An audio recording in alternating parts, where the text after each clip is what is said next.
அப்பா அவங்கள பார்க்க ஏதோ பெரியவர் ஒருத்தர் வந்து வெளியே நிற்கிறாருன்னு சேது வந்து ராஜாங்கத்துக்கிட்ட சொல்ல யார் உள்ளே வர சொல்லு அப்படின்னு சொல்கிறாங்க. சரிப்பா இருங்கப்பா கூட்டிகிட்டு வரேன்னு சேது வெளியே ஓடி போயிட்டு அந்த பெரியவரை உள்ளே கூட்டிகிட்டு வரவும் செய்கிறாங்க. வணக்கம் ஐயா அப்படின்னு அவர் கையெடுத்து கும்பிட்டு நிற்க, வணக்கம் யார் நீங்கள், என்ன வேணும் உங்களுக்குன்னு சொல்லிட்டு கேட்கவும் செய்கிறாங்க. ஐயா எனக்கு இன்னும் உங்களுக்கு அடையாளம் தெரியலையான்னு சொல்லி கேட்க, இல்லை எனக்கு எதுவும் தெரியலேன்னு உட்காந்து இந்த ஜெயிலேன்ட்டு கிளம்பி நிற்கிறாங்க ராஜாங்கம். அப்போ அங்கே நின்றுக்கிட்டு இருக்கவரும் இங்கே ராஜாங்கம் பக்கத்தில் வர, ஐயா அப்படின்னு எங்கே ஐயாவை பார்த்து கையெடுத்து கும்பிட்டு கண்கலங்கி அழுக, இலே அப்படின்னு அவங்க தோளை தொட்டு எங்கள் ராஜாங்க பேசவும் செய்ய, அப்பா யார்ப்பா இதுன்னு செய்து கேட்குறாங்க. ஐயா உனக்கு இது யாருன்னு தெரியலையான்னு சொல்லி கேட்க, தெரியலையப்பா அப்படின்னு செய்து சொல்ல, கருப்புங்க அப்படின்னு கூப்பிடுறாங்க. கருப்பு வந்து நிற்கிறாங்க கையை கட்டிக்கிட்டு. கருப்பு இங்கே வா அப்படின்னு கூப்பிடும்போது பக்கத்தில் வந்து கருப்பு நிற்க, கருப்பு இது யாருன்னு உனக்கு தெரியுதான்னு சொல்லும்போது, ஐயா உங்களுக்கே தெரியல, எனக்கு எப்படியா இவரை தெரிஞ்சிருக்க போகுதுன்னு சொல்லும்போது, இது கருப்பு இதான் நீ உன்னோட பையன் அப்படின்னு எங்கள் ராஜாங்க சொல்கிறாங்க. உடனே எங்கள் கருப்போட அப்பா கருப்பை பார்த்துட்டு பக்கத்தில் வந்து கருப்பு கன்னத்தில் கையை வச்சுட்டு கண்களை அழுக, ஐயா என்ன சொல்கிறீங்கன்னு கருப்பு அதிர்ந்து போகிறாங்க. ஆமாய்யா இதான் உன்னோட அப்பா, நீ சின்ன வயசாக இங்கே இருக்கும்போதே இந்த வீட்டில் வேலை பார்த்துக்கிட்டு இருந்த உன் அப்பா ஒரு நாள் இங்கே வீட்டிலையே இல்லாமல் போயிட்டாரு. அவரை தேடாத இடம் இல்லை, எங்கே போனார் என்ன ஆனார்னு எதுவுமே தெரியாமல் இருந்தது. இத்தனை வருஷம் நீ எங்கேயா இருந்தன்னு சொல்லிட்டு கேட்குறாங்க எங்கள் கருப்போட அப்பா கிட்ட ராஜாங்கம்மா. அப்போ தான் வீட்டுக்குள்ளே இருந்த அத்தனை பேரும் வெளியே வந்து நிற்க, யார் இருந்து அப்படின்னு அங்கே தாமரையும் சௌத்ரியிட கேட்க, சௌத்ரி அப்போ தான் விஷயத்த சொல்கிறாங்க. ஆமாம் அண்ணனும் இங்கே வீட்டில் ஊரில் இருந்தப்போ தான் இவர் காணாமல் போனார் அப்படின்னு சொல்லிக்கிட்டு இருக்காங்க இங்கே சௌத்ரியும். அப்போ தான் எங்கள் கருப்பு அவங்க அப்பாவை பார்த்துட்டு, என் அப்பா உயிரோடு தான் இருக்கார்ல அப்படின்னு ரொம்ப சந்தோஷப்பட்டுட்டு இருக்காங்க. அப்போ தான் எங்கள் வீட்டில் வந்து நிற்கிற ஈஸ்வரி, என்னம்மாம்மா இப்போ எதுக்கு யாரையோ கூட்டிகிட்டு வந்து இப்போ என்ன பேசிக்கிட்டு இருக்கீங்க, முதல்ல இவங்களெல்லாம் வீட்டை விட்டு வெளியே அனுப்புங்க மாமா அப்படின்னு சொல்ல, ஈஸ்வரி என்ன பேசுகிறேன், இத்தனை வருஷம் காணாமல் போன ஒருத்தர், நம்ம வீட்டில் வேலை பார்த்துட்டு இருந்த ஒருத்தர் இப்போ திரும்ப வந்து நிற்கிறத பார்க்கும்போது மனசுக்கு அம்புட்டு நிம்மதியாக இருக்குது, சந்தோஷமாக இருக்குது. நீ என்னடானா இந்த வீட்டில் இத்தனை வருஷமாக வேலை பார்த்துட்டு இருந்த கருப்போட அப்பாவை வீட்டை விட்டு வெளியே போக சொல்கிறேன், இவங்க எனக்கு எவ்வளோ முக்கியம்னு உனக்கு தெரியுமா தெரியாதா ஈஸ்வரி அப்படின்னு கத்த, ஏங்க கொஞ்சம் அமைதியாக இருங்கங்க அப்படின்னு அங்கே மோகனா சொல்கிறாங்க.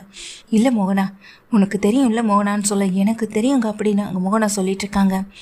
அப்பா இவர் ஏன்பா போனாருன்னு சொல்லிட்டு கேட்க, அங்கே ஈஸ்வரியை அங்கே கருப்போடப்பா பார்க்குறாங்க.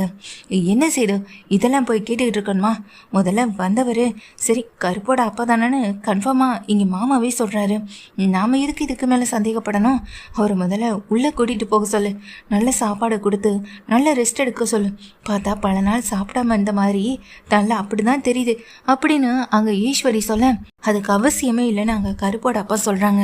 அதை பார்த்துட்ருக்க எங்கள் ராஜாங்கமும், சரி நீங்கள் வாயா உள்ளே வா அப்படின்னு கூப்பிடும்போது, இல்லையா அதுக்கு முன்னாடி ஒரு முக்கியமான விஷயத்த சொல்லிட்டு தான் நான் இந்த வீட்டுக்குள்ளே வருவேன்னு சொல்லிட்டு அந்த நடுகாலையே நின்றுட்டு இருக்காங்க. என்னையா என்ன விஷயம்னு சொல்லிட்டு கேட்குறாங்க.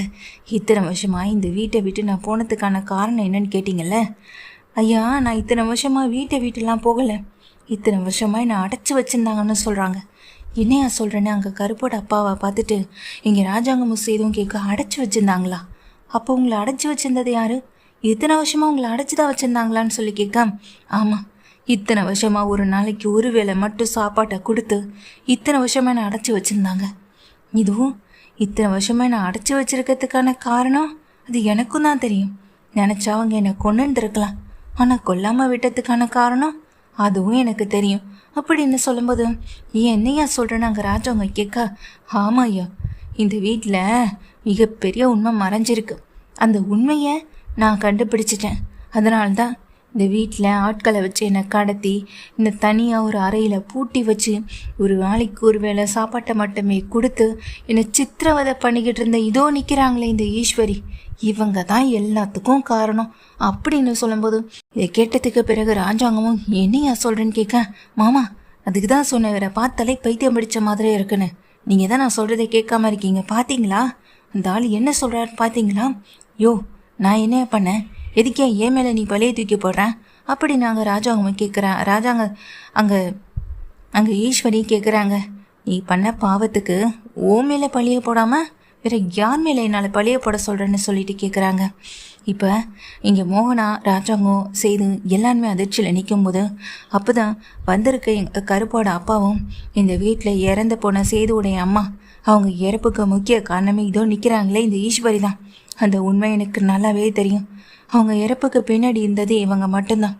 அந்த உண்மை தெரிஞ்சதுனால தான் என்ன இந்த வீட்டை விட்டு வெளியே அனுப்பணும்னு நினச்சாங்க. என்னை மிரட்டி பார்த்தாங்க. ஆனால் இந்த விஷயத்த உங்ககிட்ட சொல்லணும்னு வந்த நேரத்தில் தான் என்னை ஆளை வச்சு கடத்தவும் செஞ்சாங்க. இத்தனை வருஷமா நான் உயிரை கையில் பிடிச்சிட்டு போராடிட்டு இருந்தது இந்த உண்மையை வீட்டில் சொல்லணுன்றதுக்காகவும் என் பையனை பார்க்கணுன்றதுக்காகவும் தான். நான் உண்மையை சொல்லிட்டேன்.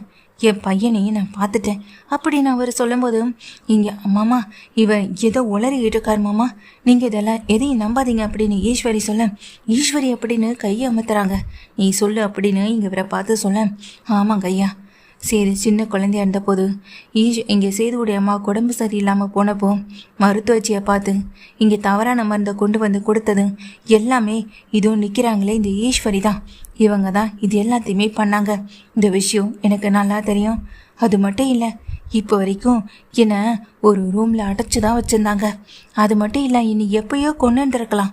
ஆனால் என்னை கொல்றது அவங்களுடைய நோக்கம் இல்லை. அது மட்டும் இல்லைங்க ஐயா, என்னை கொண்டுட்டா இவங்க நினச்சது ஒன்று நடக்காமல் போயிடும்ல. என்னையா சொல்கிறேன்னு அங்கே ராஜங்க கேட்க, ஆமாய்யா, ஏன்னா இந்த வீட்டோட சொத்து நிலவரம் கணக்கு வழக்கு எல்லாத்தையும் நான் தானே பார்த்துக்கிட்டு இருந்தேன். அந்த கணக்கு வழக்கில் இருக்க சில சொத்துக்கள் எல்லாமே என்கிட்ட என்னுடைய பொறுப்பில் தானே இருந்தது. அது எங்கன்னு கேட்டு டார்ச்சர் பண்ணாங்க. எல்லாத்தையும் அவங்க பேரில் மாற்றிக்கிறதுக்கு முடியாதுன்னு சொன்னதுனால தான் அந்த உண்மை வெளியே வர வரைக்கும் நீ இப்படியே தான் இருக்கணும்னு சொல்லி என்னை அடைச்சி வச்சுட்டாங்க அப்படின்ற மாதிரி சொல்கிறாங்க. ஐயா, அந்த முக்கியமான ஆவணம், பத்திரம், அந்த கணக்கு வழக்கு, இது சொத்து, இது எதையுமே நான் எடுத்துகிட்டு ஓடலையா. ஊருக்குள்ளே எனக்கு இருக்க பேரை கேட்ட போது நான் ஆடி போயிட்டேன். இந்த வீட்டோட சொத்து பத்துக்கு ஆசைப்பட்டு அதை எடுத்துட்டு ஓடிட்டதா சொன்னாங்க. ஆனால் உங்களுக்கு தெரியும் இல்லையான்னு சொல்ல, எனக்கு தெரியும் அப்படின்னு அங்கே ராஜாங்கமும் சொல்கிறாங்க. சேதுவையும் பார்க்குறாங்க, அங்கே ஈஸ்வரியும் பார்க்குறாங்க. இங்கே கண் கலங்கி கண்ணெல்லாம் செவந்து போய் நிற்கிற சேது ஈஸ்வரி பக்கத்தில் போக, ஐயா இவங்களுக்கு தண்டனை நீங்கள் என்ன கொடுக்க போகிறீங்கன்னு சொல்லி கேட்க, இத்தனை வருஷமா என் பொண்டாட்டியோடைய சாவுக்கு காரணமாக அந்த ஈஸ்வரி இதே வீட்டில் சுதந்திரமாக சுற்றிக்கிட்டு நீ தப்பே பண்ணாத உன்னை ஒரு ஜெயிலுக்குள்ளே அடைச்சி வச்சது போல உன்னை சித்திரவதைப்படுத்தின இது ஈஸ்வரிக்கு தண்டனையும் அதே தண்டனை தான் இங்கே ஈஸ்வரிக்கும் கிடைக்கும்னு சொல்ல, பெரியப்பா அப்படின்னு அங்கே சித்ரா சொல்லும்போது, இந்த விஷயத்துக்கு உனக்கும் சம்மந்தம் இல்லை. அப்போ நீ சின்ன வயசான்றதுனால ஒன்று நான் சும்மா விடுறேன். இல்லை, இதுக்கு நீயும் துணையாக இருந்திருந்தேன்னு எனக்கு தெரிஞ்சதுன்னா உன்னை இதே நிலைமையில் வைக்க நான் தயங்க மாட்டேன்னு சொல்கிறாங்க. இங்கே கருப்போட அப்பாவும் சேர்ந்து ஈஸ்வரியை இழுத்துக்கிட்டு போக அங்கே பார்த்துக்கிட்டு இருக்கா ராஜாங்கம். என்னங்க இதெல்லாம் மோகனா பக்கத்தில் வந்து கேட்க, மோகனா ஒன்றும் இல்லை மோகனா, எனக்கு என் பொண்டாட்டியோட இழப்பு பெரிய கஷ்டத்தை கொடுத்தது. ஆனால் இன்னைக்கு அதே இழப்பில் இவ்வளோ பெரிய ஒரு சதியை பண்ணியிருக்க ஈஸ்வரிக்கு தண்டனை கிடச்சி தானே ஆகணும், கிடைச்சே தீரணும் அப்படின்ற ஒரு முடிவில் இங்கே ராஜாங்க இருக்காங்க. அங்கே செய்தவும் இங்கே அம்மாவோட இறப்புக்கு ஈஸ்வரி சின்னமாக தான் காரணமாக இருந்திருப்பாங்கன்னு நினச்சி கூட பார்க்கல. இத்தனை விஷயமும் தெரிஞ்சு போய்கிட்டே இருக்க ஐஸ்வர்யாவுக்கு பெரிய அதிர்ச்சியாக இருக்குது. பக்கத்தில் வந்த சித்ரா ஐஸ்வர்யா கிட்ட, எங்கள் அம்மாவை எப்படியாவது காப்பாற்றணும் ஐஸ்வர்யா, தயவு செஞ்சு இதுக்கு நீ தான் உதவி பண்ணணும், சேதுக்கிட்ட இதை பற்றி பேசணும்னு சொல்லும்போது, என்னால் எப்படி பேச முடியும் சேது மாமா கிட்ட, அதுவும் அவங்க அம்மாவோட இறப்புக்கு நம்ம அத்தையே காரணமாக இருப்பாங்கன்னு நினச்சி கூட பார்க்கல, என்னால் முடியாது சித்ரா அப்படின்னு சொல்லிடுறாங்க ஐஸ்வர்யா. இங்கே பாரு, நீ மட்டும் சேதுக்கிட்ட இந்த விஷயத்தை பற்றி பேசலை, சேதுவை நீ எப்படி பிளான் பண்ணி கல்யாணம் பண்ணிக்கிட்டன்ற விஷயத்த நம்ம வீட்டில் எல்லார்கிட்டையும் சொல்ல வேண்டியது வரும்னு சொல்ல, என்ன சித்துவோ மிரட்டுறியா அப்படின்னு கேட்குறாங்க. மிரட்டுறதாவே வச்சுக்கோ, எங்கள் அம்மாவை காப்பாற்ற நான் என்ன வேணாலும் பண்ணுவேன், எங்கள் அம்மாவை காத்தா நான் எவ்வளோ முயற்சி வேணாலும் எடுப்பேன். இங்கே பார், நீ கல்யாணம்னு ஒன்று நடந்து சந்தோஷப்பட்டுக்கிட்டு இருக்கேன், அது கல்யாணமே நடக்கலை, அது முதல்ல ஞாபகம் இருக்கட்டும். உனக்கும் சேதுவுக்கு கல்யாணம் ஆகலை, சேதுவும் கழுத்தில் தாலி கட்டவே இல்லை, அந்த தாலியை கட்டினதே நான் தான் அப்படின்ற விஷயத்த சொல்லும்போது ஐஸ்வர்யா உடஞ்சி போய் நிற்கிறாங்க. சீக்கிரமாக எங்கள் அம்மாவை வெளியே கொண்டு வரதுக்கும் எங்கள் அம்மாவை காப்பாற்றுறதுக்கும் ஏதாவது முயற்சி பண்ணு, இல்லைனா நான் உன் வாழ்க்கை கெடுக்க முயற்சி எடுத்துருவேன்னு சித்து சொல்லிட்டு போகுது. சித்திரம் ஒரு நிமிஷம் அப்படின்னு சொல்கிறாங்க. திரும்பி பக்கத்தில் வராங்க. இவ்வளோ பெரிய ஒரு கொலையை பண்ணிவிட்டு இந்த வீட்டில் மறைக்க தெரிஞ்சிருக்கு. நான் பண்ணது சாதாரண ஒரு விஷயந்தான், ஆனால் இதனால் பாதிக்கப்பட்டது தமிழ்ச்செல்வியோடைய வாழ்க்கைந்தான். அதை என்னால் இப்போ வரைக்கும் ஏற்றுக்க முடியல, குற்ற உணர்ச்சியாக தான் இருக்குது. இந்த விஷயத்தை நீயே சொல்கிறதுக்கு முன்னாடி வீட்டில் எல்லார்கிட்டையும் நானே சொல்லவும் முடியும், நானே சொல்லவும் செய்வேன். ஆனால் நீ என்ன நினச்சாலும் சரி என்னால் உங்கள் அம்மா காப்பாற்ற முடியாதுன்னு சொல்லிடுறாங்க ஐஸ்வர்யா. இது கேட்ட சித்ராவுக்கு பயங்கர அதிர்ச்சி, நொறுங்கி போய் நிற்கிறாங்க. ஆனால் ஐஸ்வர்யா தன்னை பற்றின உண்மையை தானே மாமா கிட்ட சொல்லலான்ற ஒரு முடிவை எடுக்கவும் செஞ்சிடறாங்க.